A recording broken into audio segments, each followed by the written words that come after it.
Costco can be one of the best places to buy meat and one of the easiest places to overspend on it at the same time. That sounds contradictory until you stand in front of the meat case and realize the expensive part is not always the beef itself. Sometimes you are paying for slicing, trimming, packaging, convenience, or simply a famous cut name. My name is Marcus, and I have spent enough years around butcher counters to know that a good deal is not whatever has the biggest warehouse label on it. A good deal is what gives you the best meat, the best yield, and the most control for the money you actually spend. I like Costco. I like the selection. Ribeye, brisket, short ribs, pork belly, whole primals. They have plenty to get excited about. But there are 5 meats I would personally stop buying in the form most shoppers grab them, because once you understand what sits beside them, the math gets hard to ignore. Some of these are not bad meats at all. In fact, 3 of them are excellent cuts. The mistake is buying them already portioned when the whole piece can cost much less. The other 2 are convenience foods, where the trade-off can be quality, texture, ingredients, or price. By the end, you will know what I skip, what I buy instead, and why the difference matters. And that distinction matters because warehouse shopping can play a trick on your brain. You see a giant package, assume the unit price must be better, and start congratulating yourself before you have compared anything. Sometimes it is better, sometimes it is not. Sometimes the real bargain is hidden in the same case, wrapped in less convenient plastic. I learned to stop asking, is this cheap for Costco? And start asking, what am I paying for besides the meat? That one question changes the entire cart.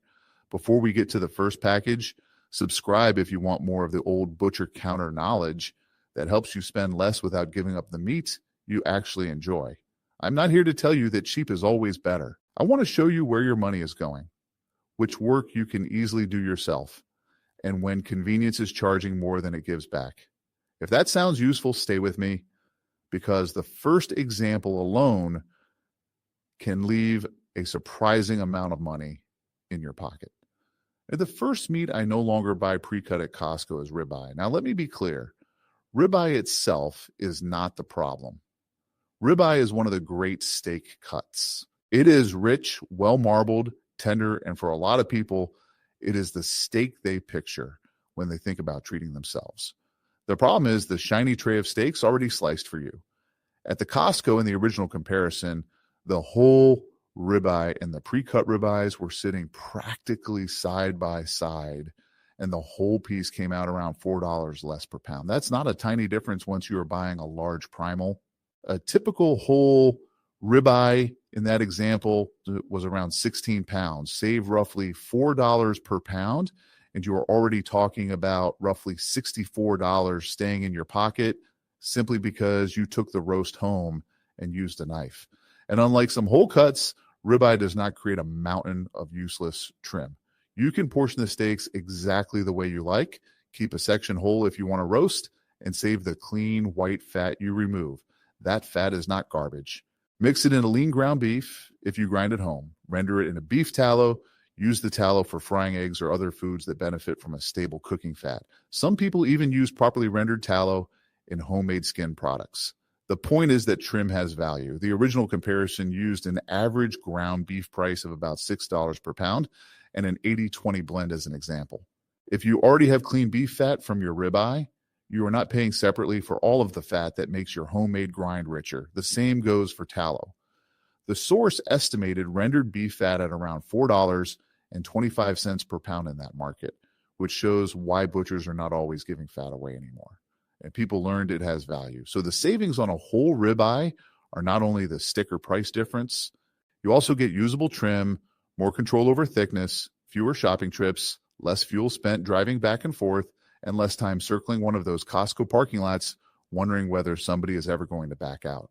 Tell me in the comments, if a whole ribeye saved you around $4 per pound, would you cut it yourself or would you still pay for the pre-cut tray? There is no wrong answer, but I want you to notice what convenience actually costs. The second meat I will not buy pre-cut there anymore is chuck roast. This one bothers me even more because chuck used to be the dependable value cut for feeding a crowd. It was the thing you bought when ribeye money was not in the budget. Meat prices have climbed, and pre-cut chuck can now get expensive enough that it stops feeling like the bargain it used to be. In the original Costco comparison, the packaged chuck roasts were around $12 per pound. The whole primal, called a chuck roll, was around $7.20 per pound. That is a gap of roughly $4.80 per pound just for doing the breakdown yourself. The average chuck roll in that example weighed around 20 pounds. Multiply that difference across the whole piece, and you are looking at roughly $96 in potential savings. Your local price may be lower or higher. In some areas, especially if you have wholesale access, whole chuck can still fall below $5 per pound, where in expensive cities, it may be considerably more. That is why I do not want you memorizing one magic price. Memorize the comparison. Look at the pre-cut chuck. Look at the whole chuck roll. Compare the price per pound, then decide whether your knife and an hour of your time are worth the gap. But price is only half the reason I like the whole chuck roll. There's a little treasure hidden inside it. Most people think chuck roll means a few roasts, maybe some stew meat, and perhaps a couple of chuck eye steaks if they know where to look. All of that is true. You can get classic slow cooker roasts. You can cut chuck steaks. You can separate chuck eye portions. But underneath the shoulder blade area sits the Denver steak, also called zabuton. This is one of those cuts that makes butchers smile because it is tender, deeply beefy, and still unfamiliar enough that many shoppers do not know it is sitting inside the larger primal. Bought by itself from a specialty butcher, the original source noted that zabuton can climb to $30 per pound or more. Inside the chuck roll, you are getting that muscle as part of the much lower whole primal price. That changes the economics completely. You are not buying 20 pounds of generic pot roast. You are buying a collection of different muscles and deciding what each one should become. That is what whole animal knowledge does for your budget. It turns one intimidating package into roasts, steaks, trim, and premium pieces that retail cases often separate and mark up. If you have ever broken down a chuck roll, tell me what you chased first: the chuck eyes, the Denver steaks, or the roasts. I know which pile disappears first in my kitchen. The third meat is filet mignon, and this one needs a different explanation because I am not going to pretend there is a secret way to make tenderloin cheap. There really is not. Filet mignon is expensive almost everywhere because there is not much tenderloin on an animal, and demand stays high. The whole primal tenderloin in the original Costco example was close to $20 per pound. That is already expensive beef. But individual filet mignon steaks at local grocery stores in that Seattle comparison started around $28 per pound, and some of them looked pale, oxidized, and tired despite the premium price. If you're planning a special dinner and you genuinely want filet, buying the whole tenderloin can still save close to $10 per pound compared with buying individual steaks. That is serious money when the starting price is already high. More importantly, the whole tenderloin gives you control. You can trim it yourself, portion the thick center cut fillets for the grill, save thinner tail pieces for quick cooking, and decide exactly what thickness belongs on your plate. That flexibility is one of the biggest advantages shared by all three of these cuts. Ribeye, chuck, and tenderloin are not meats I dislike. They are meats I would rather buy whole. And there is another quality reason for that choice that has nothing to do with the price tag. A vacuum-sealed primal generally stays as one intact piece until you open it. Pre-cut steaks have more exposed surface area and require more handling during portioning and packaging. Less exposed surface means less opportunity for oxidation before you cut it at home.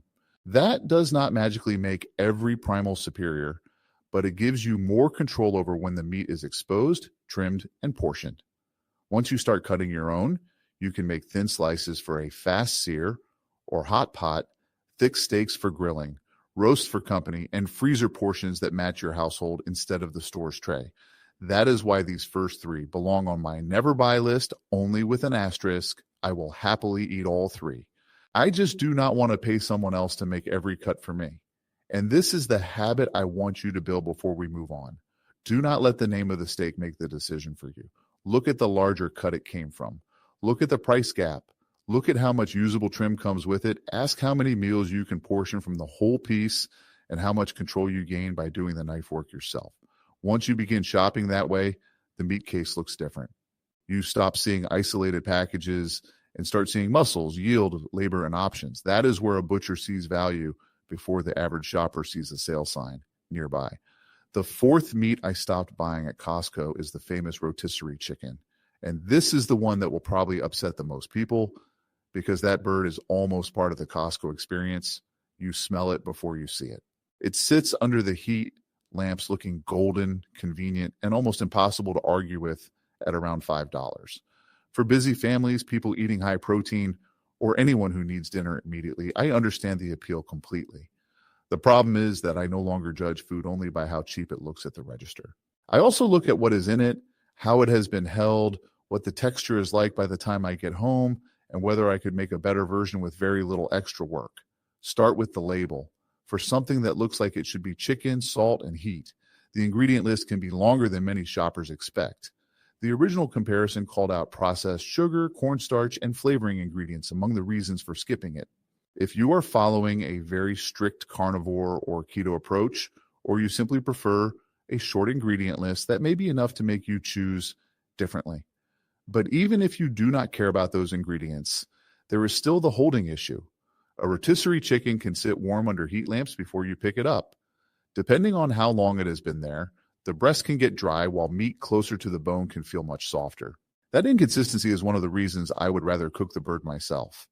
The other reason is how quickly a cooked convenience item can become something you need to refrigerate and use promptly once you get it home. I do not like buying a bargain that turns into waste because I forgot about half of it in the refrigerator. The alternative is almost boringly simple: buy a whole raw chicken. In the original Costco comparison, whole raw birds were typically around $1.29 to $1.50 per pound. Give the chicken a few minutes of prep, season it yourself, and let the oven do the rest. Now you control the salt, the fat, the seasonings, and the doneness. You get crisp skin if you want it, juicier breast meat if you monitor the temperature, and no mystery about what was added. Then the carcass and meat close to the bone can keep working for you. Eat the legs and breast as meals, pull leftover meat for soup, and use the bones and connective tissue for broth. One bird can become several meals if you store the leftovers safely and actually use them. That is the kind of convenience I prefer. Work once, eat more than once. Now we come to the fifth meat, and this one looks almost designed to jump into the cart when company is coming: Costco shrimp cocktail. Bright shrimp arranged neatly around a container of cocktail sauce, already cooked, already chilled, already ready to put on the table. I used to understand exactly why people grabbed it. It feels fancy without requiring any work.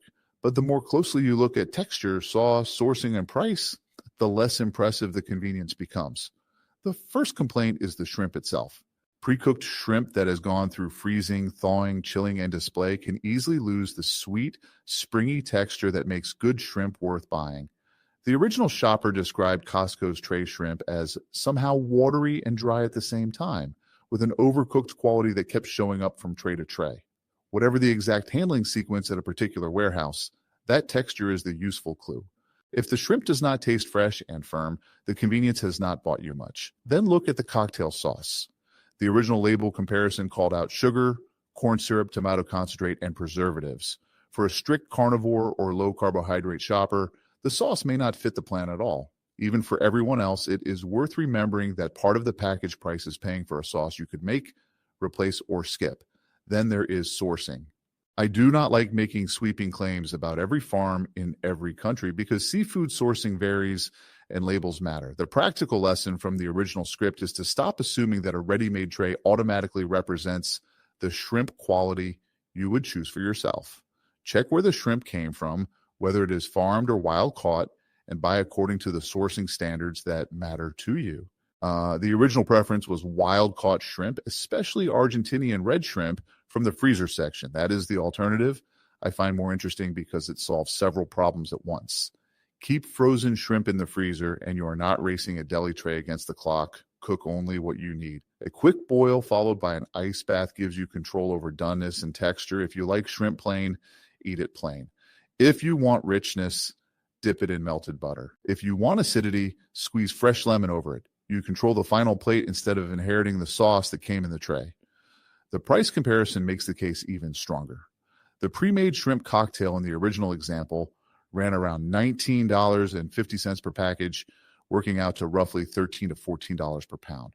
Raw Kirkland frozen shrimp was around $10 per pound. That is roughly $4 per pound saved before we even talk about the difference in texture or the fact that frozen shrimp can sit safely in your freezer until you need it. This is the same pattern we saw with the first three meats, only in reverse. With ribeye, chuck, and tenderloin, you save by buying before the store portions the meat. With shrimp, you save by buying before the store cooks, arranges, sauces, and packages the finished tray. In every case, convenience has a price. The question is whether the convenience is worth more to you than the money and control you give up. That question is much more useful than saying Costco is good or Costco is bad. Costco is a warehouse full of options.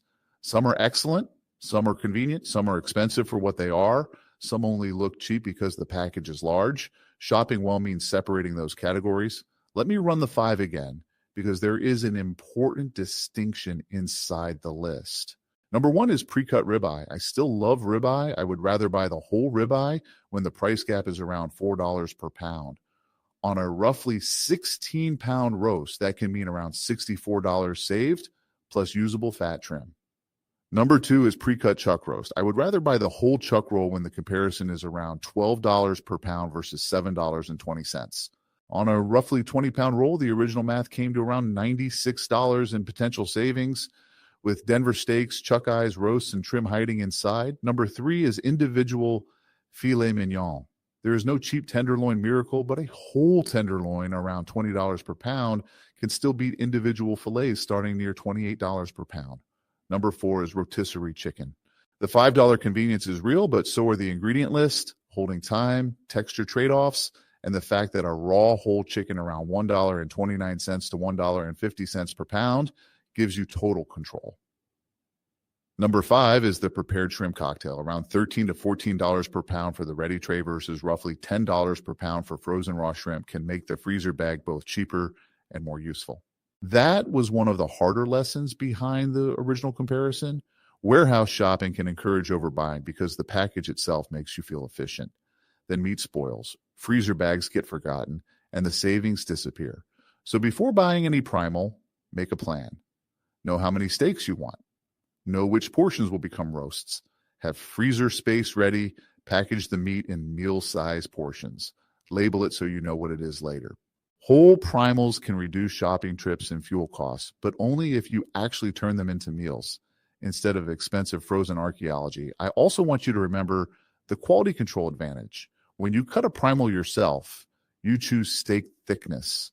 You can leave ribeyes extra thick for grilling, shave beef thin for hot pot, cut tenderloin into generous center fillets, and save awkward ends for quick meals. You also decide how aggressively to trim. That white ribeye fat can go into homemade grind or tallow instead of the trash.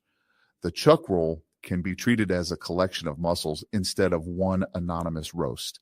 That is butcher knowledge doing what it is supposed to do, turning the same animal in a more useful food.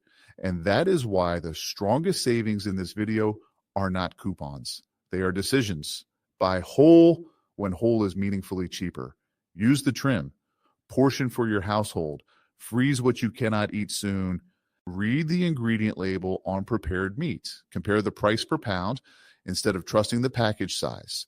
Check seafood sourcing instead of assuming the pretty tray made the choice for you. Cook the simple things yourself when the store is charging heavily for the final step. And when convenience genuinely helps your life, pay for it knowingly rather than pretending it was free.